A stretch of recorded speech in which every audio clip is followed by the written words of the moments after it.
just to introduce myself a bit, I'll keep this short because if I keep talking about my whole history, we'll be here all day. After graduate school, after undergraduate, where I studied mechanical engineering, I became very interested in interactive theorem proving, and Hull light was the big thing at the time, and I helped out with Tom Hale's Kepler conjecture, or at least a little bit. I feel like if we had the sort of like the GitHub and social media that we had today, I probably would have even been more active on it. And then I went to graduate school, studied under Jeremy Avogad, abandoned interactive theorem proving, did mathematical logic and a little bit of ergodic theory, where I met some of you. And then, like a lot of academics, I couldn't find a job in academics. So I went into industry. I was a data scientist. At the same time, I became very interested in interactive theorem proving again, and also in what's going on in machine learning. And I really saw kind of the connection between the two and the people who were working on that, and became very excited about that, and started telling all the lean folks, like, we got to get in on this stuff. But the big thing is, like, you need a data set. So I worked on getting a data set for that, and partnered with OpenAI to make that into a tool. And now I have a job at IBM doing exactly this sort of stuff. So you know, life does a lot of things, and just kind of roll with it. Okay, so what this talk isn't, it's not going to be a talk that deep learning is going to solve every problem in mathematics. But will it? Ask Tony. No, yeah, I don't know where's Tony. So it also isn't going to be about general artificial intelligence. This idea that, like, we're going to build an agent that's going to solve, that's going to do everything a human can do and better. It's also not going to be so much my own published research. It's sort of dangerous, but I'm going to give a talk where I'm talking about, like, the field in general and other people's research, as well as some of my own. Or some of my past research, and it's really going to be mostly my observations and opinions. So take it with a grain of salt. But I hope I can explain my view of the field and where it's been and where it's going. So if you want to know more about this after this talk, if it kind of inspired you, there's some good places to look for resources. Both the Lean and Coq communities have nice social media presences in a few places, but one of them is this social media platform called Zulip. And on the Lean Zulip, there's this stream. It's not one of the public ones, so you have to kind of know it's there. On machine learning for theorem proving. There's also another one on the IMO Grand Challenge, which I'll talk about. And then the Coq Zulip also has one on machine learning and automation. There's not one for the Isabelle Zulip yet, but Isabelle stuff is talked about on these other ones as well. And then there's a conference, which I've actually never been to because it's at a bad time for me, but on AI for theorem proving, and all those talks are online, and it's a nice conference. So I wanted to start with just kind of the big ideas in the space. Interactive theorem proving is challenging. I think anyone who's loaded up an interactive theorem prover and started playing with it, unless you had a really carefully designed, introductory course where everything's kind of laid out for you, you're going to quickly realize that there's a lot of challenges to it. It requires a lot of experience. It can be sort of tedious to do certain parts of it, and even the most basic part of it, which is just trying to prove a theorem, can be really difficult to get your handle on what sort of tactics are in the library, what sort of theorems are in the library that you can use, and how do you combine them together? What is the approach that you take to solve a theorem? And so the big question that a lot of us have asked is, can deep learning, or more generally machine learning, help in this case? And when I think about this question, can machine learning or deep learning help? I kind of go through this rubric in my mind, like, is the problem easy? Because if it's really easy, like, you don't need any automation. Like, maybe it's fine. Just let humans do the easy thing. Or maybe even it's easily programmed. Like, you can just write a tactic that solves all your theorems for you, or more complicatedly, a library of tactics. But maybe it's just easily programmed, and I don't think it is. I don't think. Well, we've made a lot of progress in that. I don't think it's quite obvious all the time what to do, and even if you do have to program this stuff, it takes a lot of work. And then I think Jordy mentioned in his talk, like, not every problem is good for machine learning. I don't think machine learning is going to, like, be good at like solving like cryptographically secure, breaking cryptographically secure hashes, for example. But is there a pattern that humans, especially humans, can see and exploit? And experienced provers like Kevin Buzzard and Patrick and so many others in this room can sort of start to see these patterns and exploit them and be like, yeah, I know what to do. I've seen this a million times. And then finally, is there a decent amount of data? Because machine learning does need data.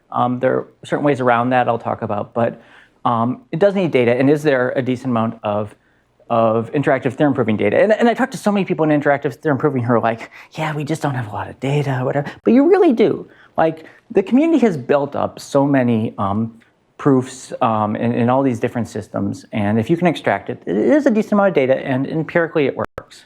It is enough data to make something that at least starts to get there. Whoops. Sorry, hit the wrong button here. Nope. Yeah. This is an IE question, but can you speak to like what a decent amount means? I mean, I have no real sense of like what it means to have enough data to meaningfully make something.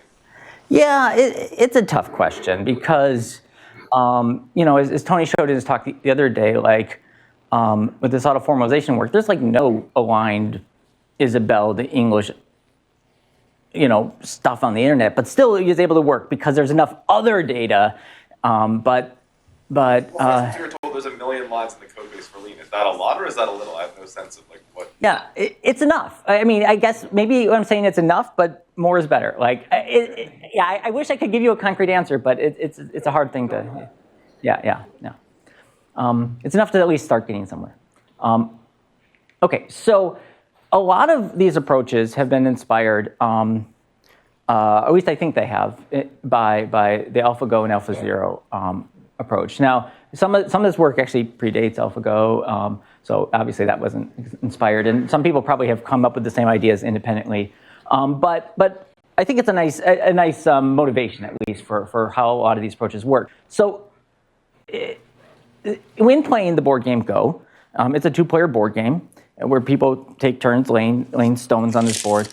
And the main idea of this work is 2 things. So the first thing is what you need the agent to do is to predict what is the next move, what is the best next move given the current state.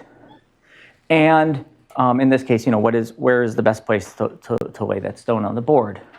Now, you can train an agent to do that with lots of human data, and it does okay, but it's still, you need to exploit kind of all the knowledge still of the past generations in gameplay where you're trying to search this tree of possibilities and find the best path in this tree. And it's a 2-player game, so that path is a little more confusing because of that. But still, you're trying to find this path through the tree.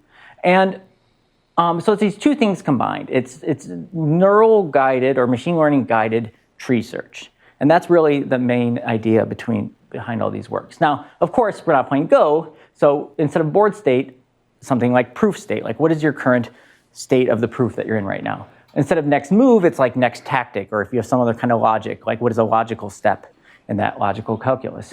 Instead of a game, especially a 2-player game, now it's a puzzle, it's a search problem. That's a little harder because you're trying to search for something, and it might be a very long search. And instead of winning, it's about completing the proof.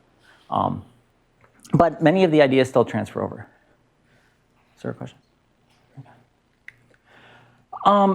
So while most of this research is sort of research in papers and benchmarks and stuff, there are some tools that are actually available for users to use. And I want to highlight these because a few things. One is they're not very well known.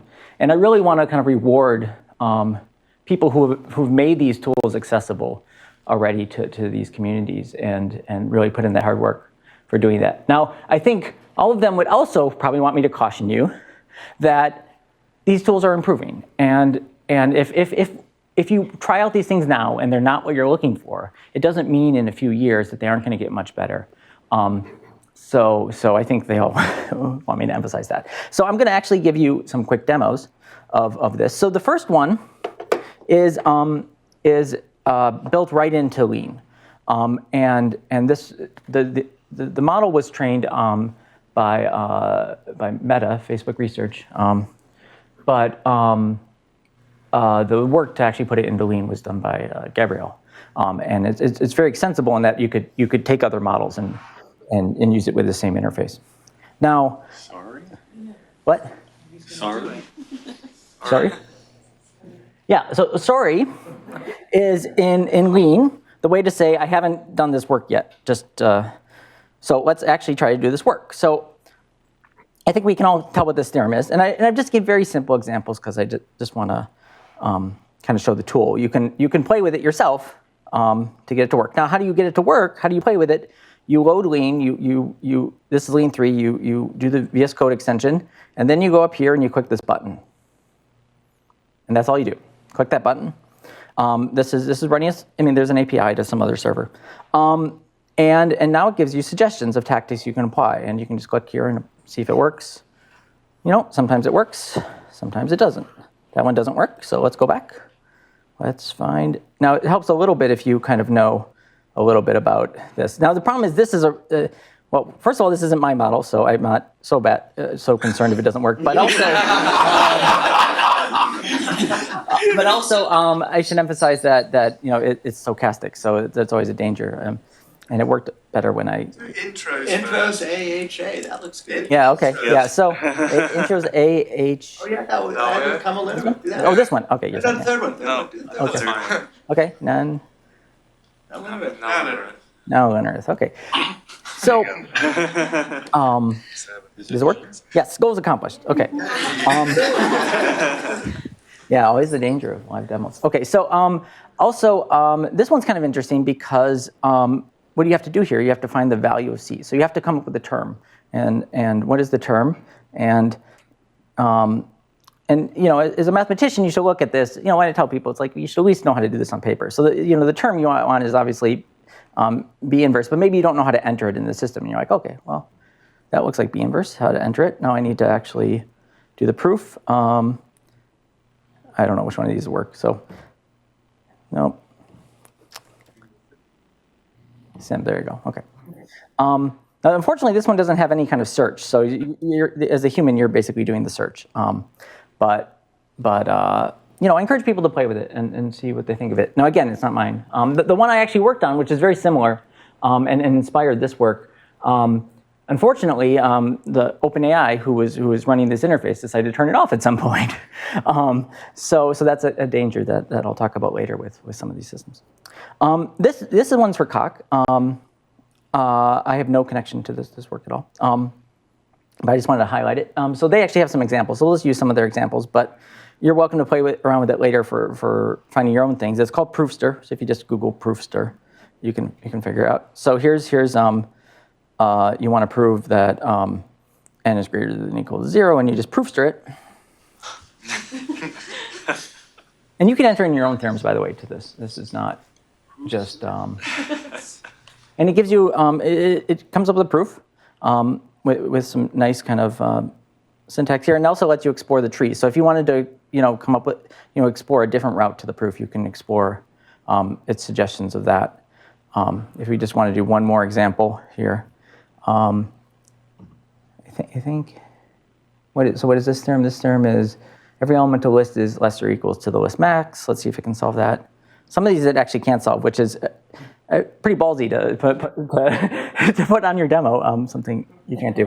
By the way, this is running a model behind the scenes. I believe it's called ProverBot 9001.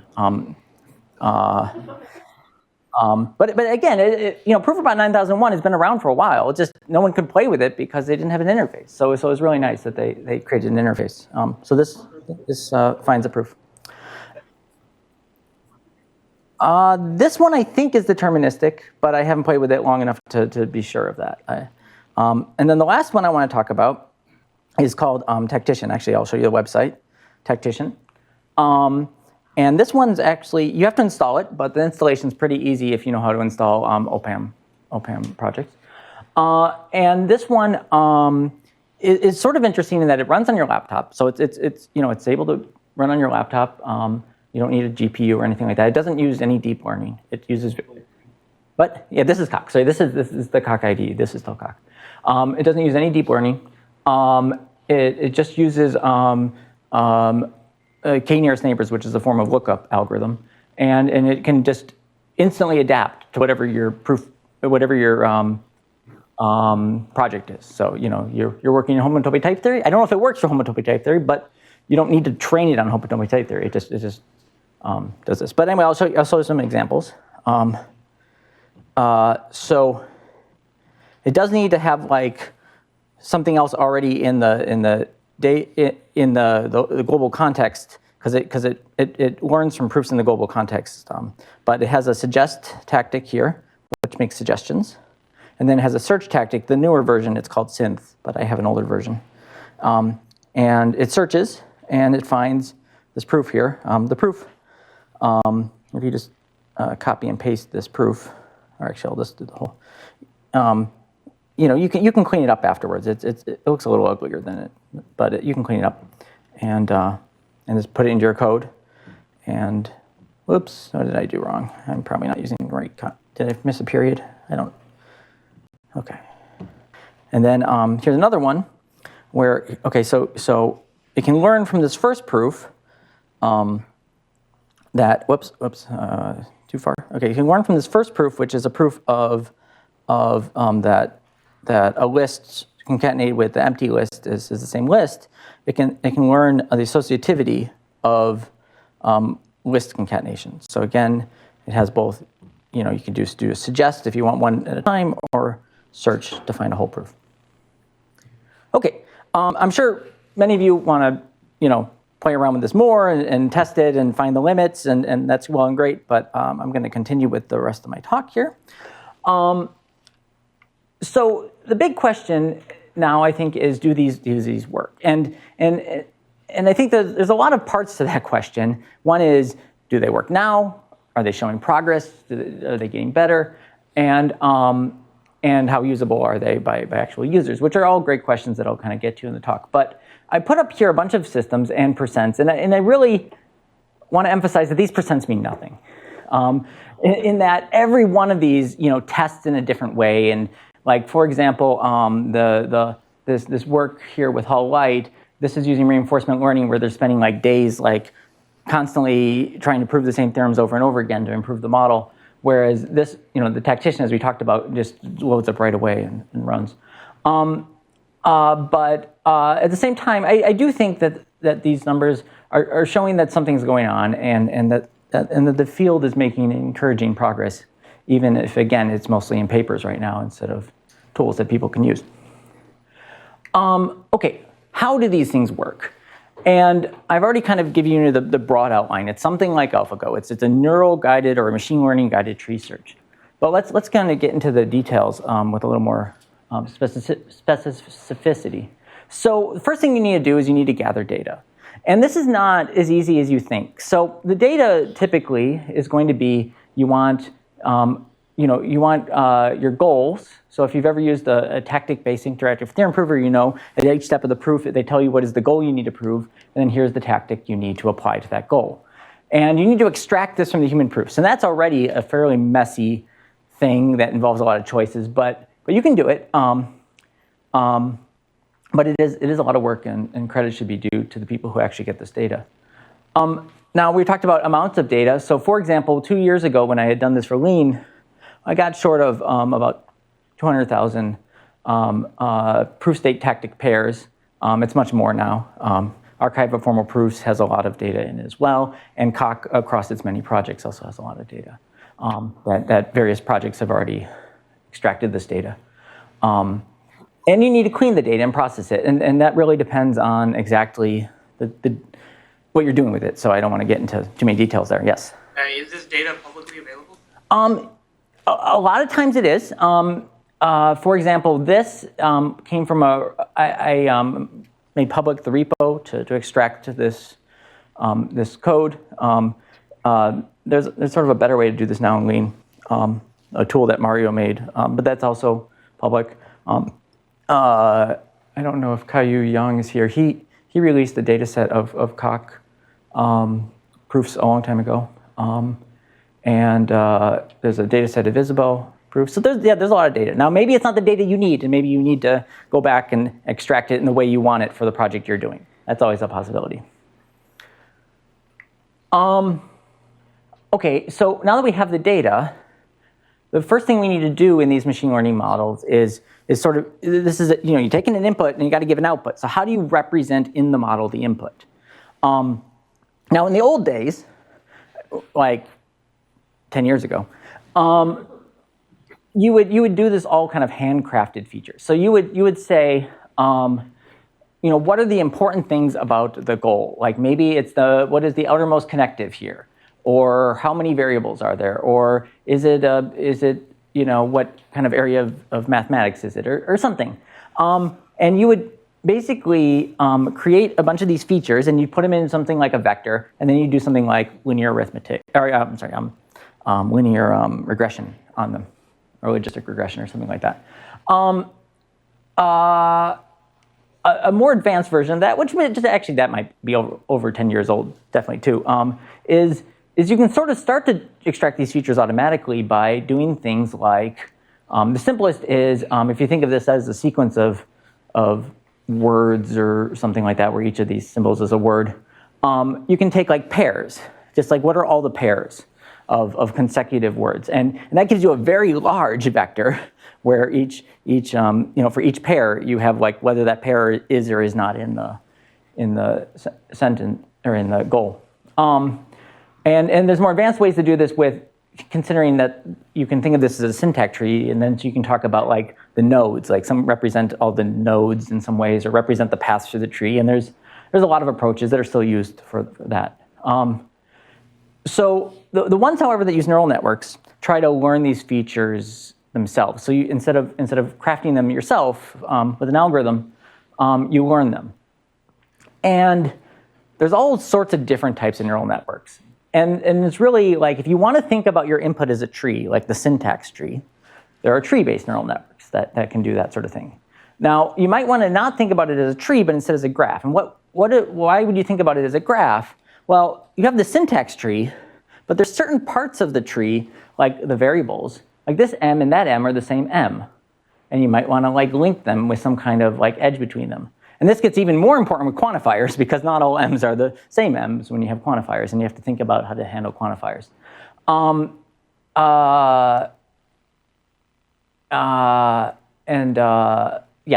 So graph neural networks are used in some of these works. Other works, again, go back to this sort of just treating this as a sequence,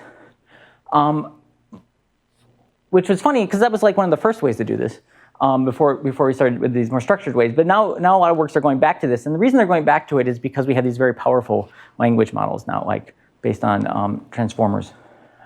And they seem to be very good at handling this sort of stuff.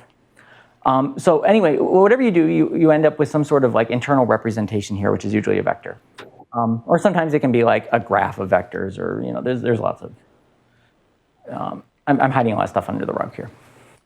Okay, so how do you represent the output then? You got the input, now how do you represent the output? And that can really vary from system to system. A lot of the earlier systems used, and some still do, use some kind of grammar. So like, and this is like internally the way it's implemented, like, every one of these tactics has a grammar associated with it. Like simp here can take like a list of terms. Other tactics have different kind of grammars associated with them, and then what you can do is you can use this grammar to construct the tactic piece by piece. Tactician, I don't know if this is really the right term for this, but tactician, the one I showed you, finds tactics already in the library and basically uses those, but it might modify some things like the local variables, because those will change, but it'll use a lot of the same kind of stuff as what it found in the library already. And then there's language modeling, which again, is usually based on transformers. And language modeling is actually very good at just sort of representing tactics with all its grammar and messiness and stuff. So that has some advantages. An important part of coming up with the right tactic also is figuring out the dang theorem and the dang theorem in the library that you need to call, and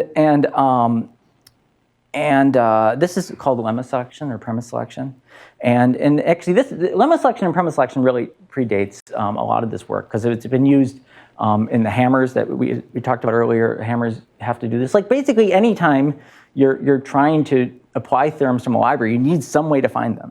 You need some kind, and that's almost always some kind of machine learning. Maybe not deep learning, but some kind of machine learning.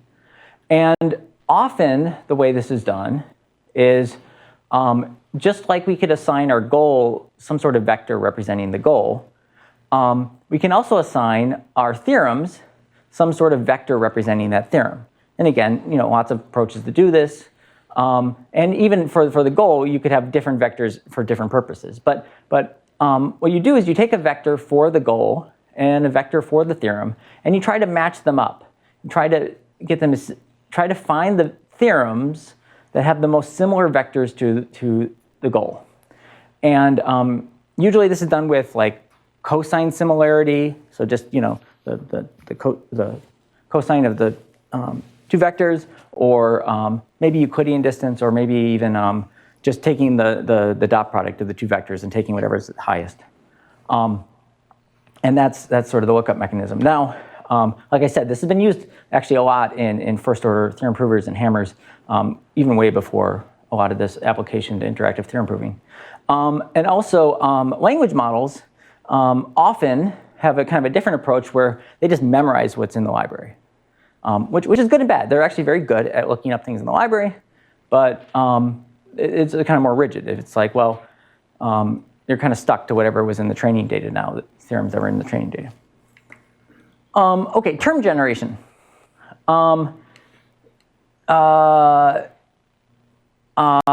You will notice in this here that this is not just a simple theorem in the library. This is a term where I'm taking this theorem in the library and applying it to the local context here. And this comes up a lot in dependent type theory, which is actually why a lot of these systems were not done for the dependent type theory at first. They were done for higher order logic, which doesn't have as much of this sort of stuff. But even in other systems, you still have, like that example I showed with the groups, you still have sometimes, if you want to prove an existential, you got to come up with a witness for that existential. And so some sort of term generation is common there. So there's different ways to handle it. Some systems just kind of ignore it. Some systems handle it in different ways. Language models are fairly good at generating terms, which is one of their advantages. Okay, so now that we have a model that can predict a tactic from a proof state, we could just apply this in kind of a greedy search way, like I was trying to do with some of these, with that lean tactic suggestion thing. Like, you could just take the first tactic that it suggests and keep doing that. But a lot of times that's not going to work, as we saw. And you're going to have to backtrack. Now, sometimes the backtracking is pretty obvious, like, oh, I've just, lean says this tactic doesn't work. But other times the backtracking is a little more tricky. Like, the tactic works fine. It just doesn't produce a goal that's any more helpful. And I think any of you who have worked in anything like this, understand this concept of you have to search through a tree of possibilities. And there's all sorts of search algorithms, breadth first search, iterative depthening, where you do depth first search up to a certain depth and see if that works, and if not, extend the depth. There's a lot of best first search algorithms which try to use some heuristic of what's better. So a common one is just because a lot of these models come with probabilities, like the probability that this is the best tactic or the probability that that's the best tactic. You just try to find the path that has the highest probability. And that's basically Dijkstra's algorithm. Or there's some more advanced ones like Monte Carlo tree search, which is what's used in the AlphaGo papers. And so there's a lot of approaches to this, and I think there's still a lot more approaches that need to happen for proof search. Okay, so yeah. So my understanding of AlphaGo was that the first task that they managed to do well was just to predict the next move from the data set. Yep. So will you come to that at some point, or? Well, I mean, I think that's what this is, or these last few slides is what we want to do here is predict the next move from the current thing using. But how well does it do that? Like if you train a big model. Like a lot of people don't record that data, so I don't really have a sense. Like, certainly not as well as it does if you put it in some sort of search. Because I think that was the first indicator that AlphaGo might be possible, was that you got, a good percentage accuracy on. Well, I think after predicting AlphaGo moves. came out, people were like, "Oh, we can do this and tree search, so let's just build the whole thing together and not concern ourselves so much with like just building this." But I'm not sure if I'm answering your question. Yeah, I mean, like, it just seems like a crucial component of AlphaGo was like getting the supervised learning to work well at the beginning, Yes. getting the supervised learning to really work very well, and then they kind of dreamed that they could go further. Okay, yeah. I mean, all of these systems, when you actually build it, like when you train this, when you train a neural network like this, it's not going to do the tree search during the training. It's just going to do this part. And almost everyone, I'm sure, has like statistics that they keep track of how well it does this. And some of them will publish those accuracy numbers. Sometimes. But I'm just interested, like, do these models get like 80% accuracy or 20% accuracy? No, like. Or maybe more like 20, 30, 40. It can really depend. It really depends so much on different circumstances, I think. I think 80 would be too high, but. And what is the accuracy? What is it measuring?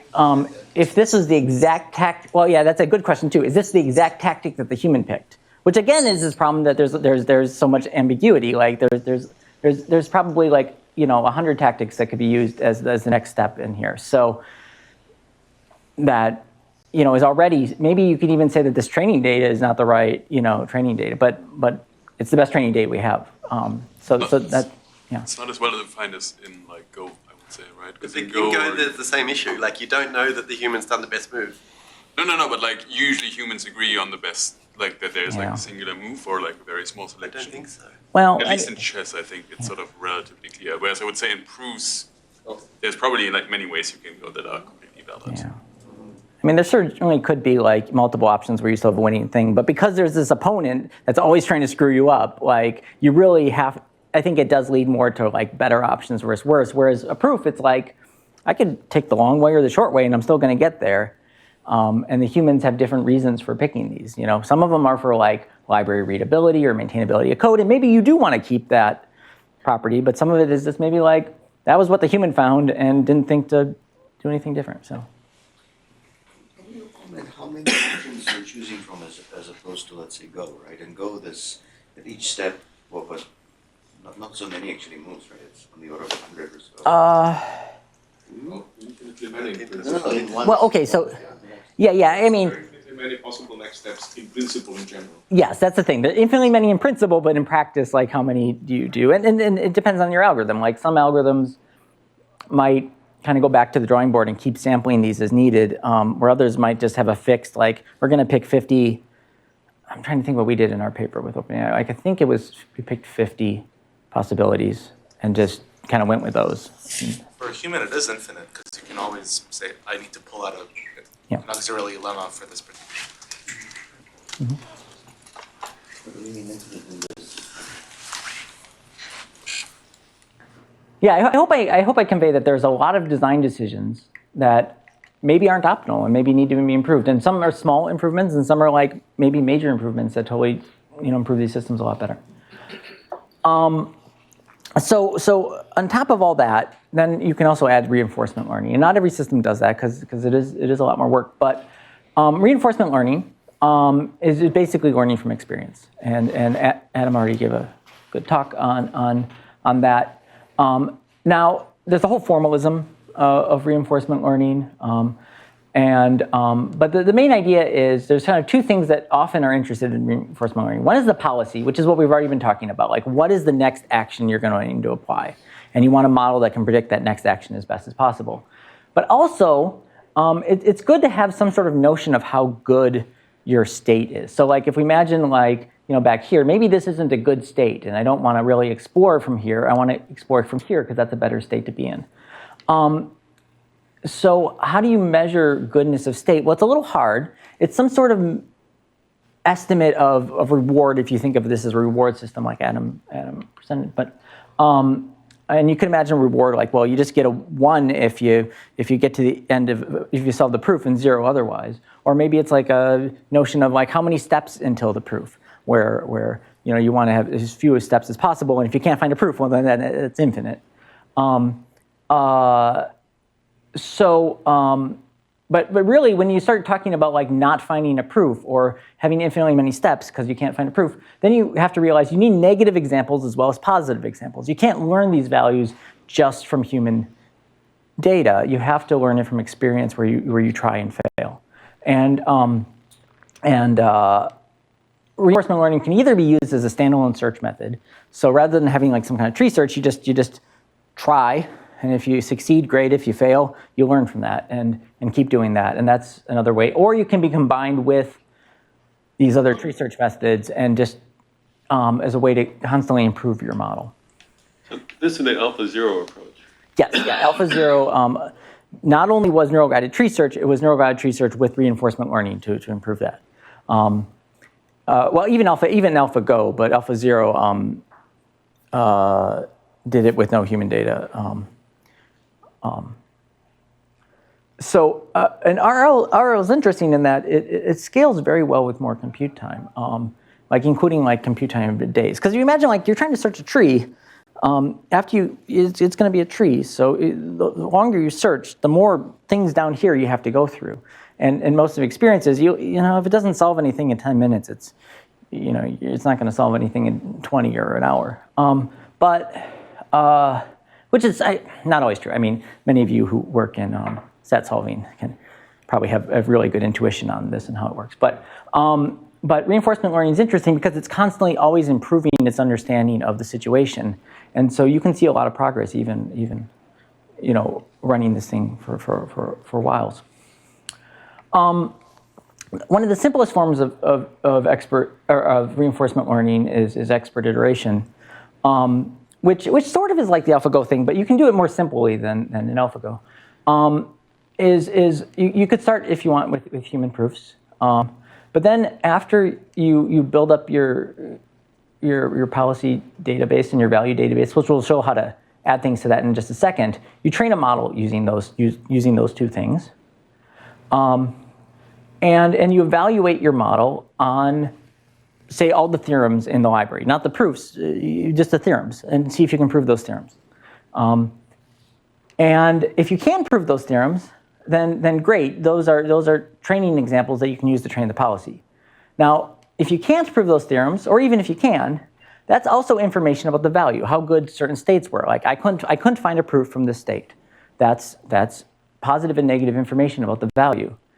And then you can use that to further train your agent, and you do this in a loop. And the simplest loop is you go over your data set once, get this stuff, do it again. The better loop is you try to do this as quickly as possible, but that's harder to implement. So, what if you pick an agent with too few parameters? You try many agents, right? Yeah, so, I mean, I think that this gets to an issue of like size generally helps, but size also makes your agent slower, and you're talking about doing a tree search, so it's going to make your search slower, and it's going to make your training slower, and you got to find the right balance, both like how many resources do you have to work on this project, and also how fast do you want your agent to be when it actually is deployed, and there's a lot of other concerns there too, I think. Does that answer your question? Well, you try other dimensions for your agent.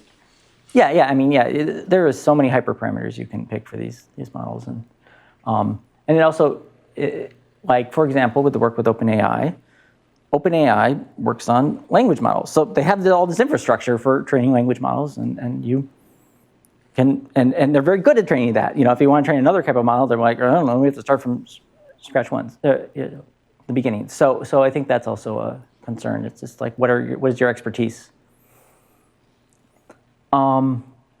Okay, alternate approaches. How am I doing on time? Okay, not so well. So I'm going to go really quickly through this. So there are hammers, which we had talked about in some of the previous talk. I'm not going to so much go into how they work. They use a little bit of machine learning for lemma selection, but then they use first order theorem provers for the rest, and there's a lot of people here who understand it a lot better.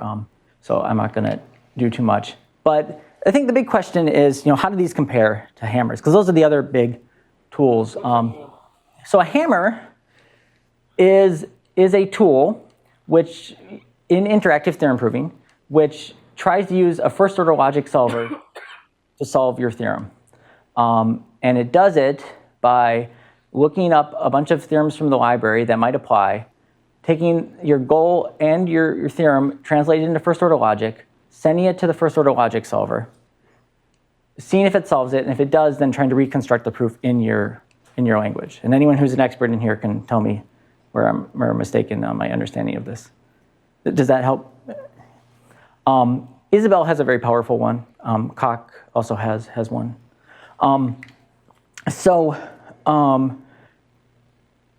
I think there's still a lot more comparison that needs to be done between these two systems, and comparison is really hard, which I'll get to. But it seemed, the main takeaway I want to say is that they work well together, both in the sense that they sort of solve different sort of theorems. I've heard anecdotally that the neural ones are better at things like induction. Whereas, Sledgehammer, because it has this premise selection built in, it's sort of good for that, especially compared to these language models, which don't have premise selection. But also, what you can do, and some papers have already done this, like some of these papers here, and this one here called Thor. Thor, because it's wielding hammer. So the idea is you just treat the hammer like a tactic. And you can either train your model to use that hammer tactic, which is a little trickier than you think, because they don't leave the hammer call in the human data. So you have to kind of figure out where it was. That's what the big thing in Thor did, is they figured out where the hammer was used so they could train it to use the hammer. This I'm not entirely sure how it's using the hammer. You can ask Caillou if he's here. But they do work well together. So it's not like they need to compete with each other. The systems work well together. Just to talk about alternate approaches, I mean, everyone nowadays is talking about ChatGPT. If I gave a talk like this 3 years ago, people would be like, I don't think this is going to work. Now it's like, why haven't you solved this? Like ChatGPT seems to. But also, I don't need to give you another example of where ChatGPT gives you really interesting looking output that's totally wrong. But I think there is something to be said with these approaches, and especially since they have the ability to just learn from all sorts of data and be applied to particular situations that are not common enough, but because they've learned from so much experience, I think there's something there. Some people have said that they've been able to use Copilot for good use. Other people have said it's just garbage to them. So that's interesting. Copilot's a tool based on similar models to ChatGPT that you can run in VS Code, and it'll give you suggestions for code. Okay, and other people have talked about, like, well, there's all this other stuff other than theorem proving that we're also interested in. Lemma naming, library search, rewrite search, conjecturing, auto formalization, and so many more things. And I really think we need both a system that can solve these problems, and likely we need these systems to be related, if nothing else, because these models learn better from more data. And this is really what mathematics is not one thing, but a whole bunch of things. And I think we need to work on all these other things as well and try to connect them and connect these systems. Talia Ringer gave a great talk on this, concrete problems in proof automation, that I encourage you to watch. Okay, challenges. The big challenge is getting through this in 5 minutes. Okay, so I think we're fine. So one is we need more data and better data. Like the question of do we have enough data is not the right question. The question is do we have enough data to get started? Yes. Do we need more data to do better? Yes. And what data is even more tricky nowadays than it used to be, because we've discovered that we can take models and train them on totally different things. And that sort of acts a little bit like giving us extra data. So, for example, the work that I had done with OpenAI, we start with not a model from scratch, but we start with a model that was first pre-trained on the internet, specifically on Common Crawl and a few other kind of dumps of certain parts of the internet and similar stuff. And then it was pre-trained on Archive and GitHub and Stack Exchange, very mathematical sort of stuff. And only after that did we train it on our specific lean data? And that seemed to work a lot better. Similarly, that we also showed in this paper, is it really helps to have auxiliary tasks. So while the particular task we're interested in is what is the tactic from the goal, you could also predict other things, like try to predict lemma names from lemma statements, or try to predict term proofs as well as the tactic proofs. So underneath all these tactic languages is a more fine-grained term language. And this is just the tip of the iceberg, I think. I think there's so much data within these systems that's not directly related to the task at hand that could be helpful. And also reinforcement learning is a way to provide data. I mean, technically, you get infinite amount of data. You just keep doing this and you're generating more data. Now, it's of a narrow distribution where, like for example, if you're trying to prove a certain set of theorems, you might get better at proving those theorems, or you might even get stuck because they're just too hard. So having more general data is helpful in this, but reinforcement learning is a way definitely to improve your model, and one way it improves your model is just by giving it more data. A question, is data contamination a fear, or has it actually been empirically observed? Data contamination, yes. It's really hard to measure, which is the worst part of it. It's like, but data contamination, for those who don't know, is we talked a little bit yesterday on Tony's talk, but let's say I'm trying to have a model which predicts, lean tactic steps, but there's lean data on the internet. It's on GitHub, it's on, this GitHub wasn't using lean data, but still, it's on other places on the internet. How do we know that my test theorems weren't in the training data? How do we know that, that's the big thing. How do we know our test theorems weren't in the training data? Or even if they weren't, we're stuff it really gets down to what do you want in these systems in the end, like for testing, like what is most reminiscent of how the human's going to use it and consider good. But the big worry is that your test theorems are in the data. So one is we did some other evaluation where we actually took all theorems that were created after the model was, or the data for the model was collected, which you can do in lean because lean goes pretty fast. Other theorem provers, it's a little hard. Does that answer? Actually, I sort of. I actually didn't quite realize that that's what data contamination meant.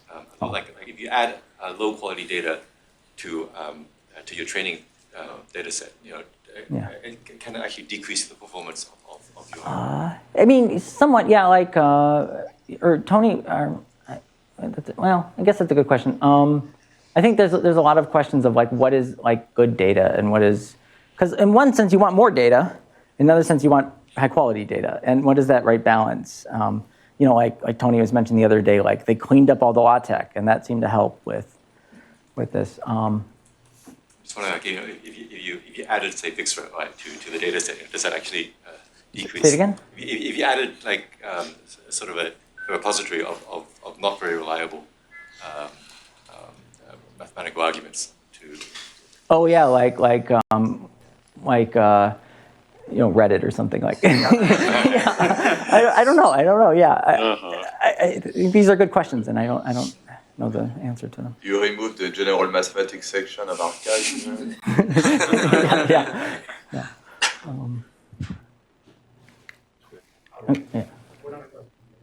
Okay. A big part of machine learning and deep learning is just coming up with better representations for objects. And there's been a lot of work in this in the past few years, especially in this idea of self-supervised learning, where you can just learn from raw data instead of labeled data. And I think there's a lot of approaches there that probably be applied to this situation.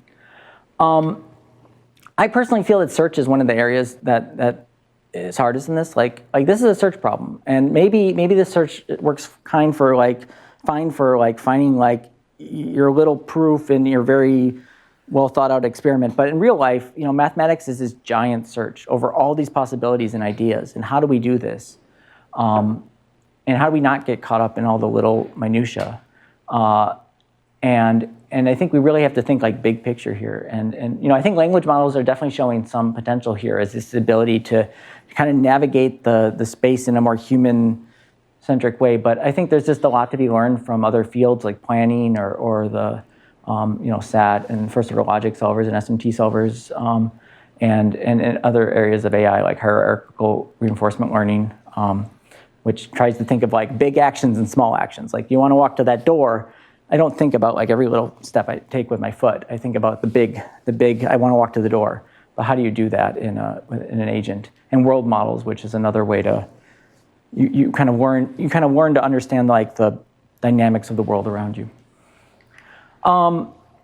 Comparing these systems is very hard, and it's probably the most frustrating part, I think, to me as a researcher in this area. Like, it's just really hard to know whether your system is doing better than another, because, and whether you're on the right approach, because you could have different test theorems, different theorem provers, different timeouts, different amount of computing, training time for both, compute for both training and for testing, different hardware, and then there's also the question of just how useful is it to a user? Like you have this data contamination issues. You have, is it easy to use in practice? Is it open or closed source? Does it run on the cloud, a GPU, on a laptop? Does it create like nice, beautiful, idiomatic code? Or is it like ugly output that someone has to clean up afterwards? And what kind of proofs does it solve? Does it solve the easy ones? Does it solve the hard ones? Does it solve induction? Does it solve particular areas of math better than others? And I think those are all important things that are difficult to measure when comparing these systems. A lot of there's pretty much 3 strategies of benchmarks right now. Is you can test on some held out set of theorems in your library that you just hold them out. You don't use them for training. There's so many different ways to divide up your library. Do you do it randomly? Do you do it by project or file or whatever? And then there's this other data set of high school competition level problems, some IMO, some simpler, and that's sort of nice in that it's been translated into a number of different theorem provers. So you can sort of compare across theorem prover, but of course you're also comparing the libraries and the tactics of the theorem provers when you're doing that. And then finally, there's this idea of an IMO grand challenge. Like we'd like an agent to solve IMO problems. And not like last year's IMO problems, like this year's IMO problems, like the agent to be finished before the IMO starts. And that I think will be a great, test once it succeeds, but we don't have an agent that does that right now. So it's just an idea. It's not really, I don't know of anyone who's actually like organizing this challenge. Kevin's on the formal committee for this, but I don't think they've done much there. That's a clue how to do it. Yeah. I mean, Joseph Myers has suggested a pretty coherent way that one could run it. Mm-hmm. But given that none of the AI community is standing up saying we want to enter, the problem is the moment someone stands up and says, we want to enter, but we don't really want to tell you how well we did. Yeah. Because we might get 0. Yeah. It's hard to offer a competition where people are probably likely going to get 0. Right. No, I guess people take the Putnam though, so I don't know. Okay. Final slide. Sorry, I went over. I find that there's this dichotomy, and I'm really sort of it's sort of a false dichotomy. There, a lot of researchers are going to be on both sides of this. They wear 2 hats, and a lot of researchers who work in this field really care about both sides. But there is these sort of 2 sides in my mind. There's the AI research side, which has very lofty goals of like solving intelligence and math and reasoning. Sometimes they're accused of being of overselling and stuff. And they're very happy often to release methods and results, and maybe even an API to show their product. Lots of compute is often involved here, just because it's easier. It's easier if you use lots of compute. You don't have to think about how to optimize your thing to begin with. Usually published in AI conferences, and I feel like they are making a lot of progress. But there's also the theorem proving research side. They're really about building solutions and concrete ideas that can be eventually implemented. Maybe first as a proof of concept, but then implemented. Usually they release tools and code that other people can use, and that's part. I mean, a theorem prover is not useful unless other people use it. So they really encourage other people to use it. Often this stuff runs on a laptop, published in conferences like ITP. And they also make a lot of progress. And I think the real question is, how can these 2 communities work together and kind of not I think having this right expectation of each, because like the AI community really needs the data and tooling from the theorem proving community, and the theorem proving community really wants, these tools if they work. I mean, if they're making progress. And how do you get that right balance? And I think that's a great thing for us to talk about at this workshop. Okay, that's where I want to end.